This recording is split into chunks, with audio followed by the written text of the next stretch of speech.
सन 1526 भारतवर्ष में लोदी वंश का शासक इब्राहिम लोदी शासन करता था। दूसरी ओर अफगानिस्तान का शासक बाबर, जिसका पूरा नाम जहीरुद्दीन मोहम्मद बाबर था, भारत पर आक्रमण करने की योजना बना रहा था।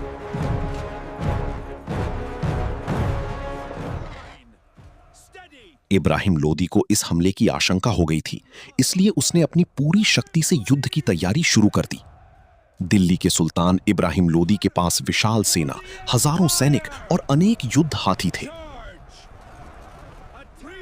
दूसरी तरफ बाबर की सेना संख्या में कम थी, लेकिन वे बहुत कुशल और रणनीतिक थे। बाबर ने युद्ध में नई प्रकार की तोपों और बंदूकों का इस्तेमाल किया, जिन्हें उस समय भारत में बहुत कम देखा गया था। सुबह होते ही पानीपत के मैदान में दोनों सेनाएं आमने सामने आ गईं और भयंकर युद्ध शुरू हो गया। लोदी के युद्ध हाथी तेजी से आगे बढ़े, लेकिन बाबर की तोपों की तेज गर्जना से हाथी घबरा गए और इधर उधर भागने लगे।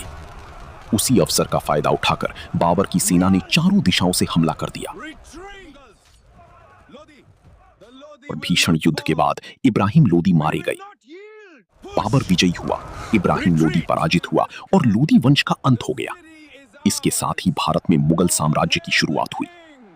ये ऐतिहासिक युद्ध फर्स्ट बैटल ऑफ पानीपत के नाम से प्रसिद्ध है। पानीपत का प्रथम युद्ध भारतीय इतिहास में एक नए युग की शुरुआत।